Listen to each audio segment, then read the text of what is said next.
Het is vanavond volle maan. Het komt maar eens in de 32 jaar voor dat volle maan op 5 december valt. Nou, volgens de legende komt Sinterklaas je halen als het volle maan is op 5 december. De tjustere kant van de Goedhilligman is duidelijk te zien op de tentoonstelling. Wie komt er alle jaren tussen bisschop en boeman? Sinterklaas heeft vele gedaantes gehad, net als zijn helper. Sinterklaas is zelf ook een zwart figuur geweest, een zwarte boeman, een zwarte schrik.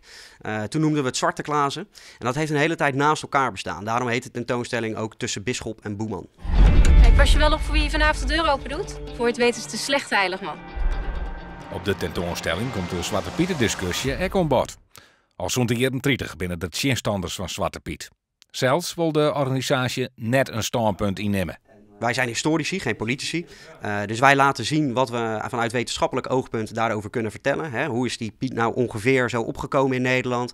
Is de samensmelting tussen verschillende figuren? We laten ook de protesten zien.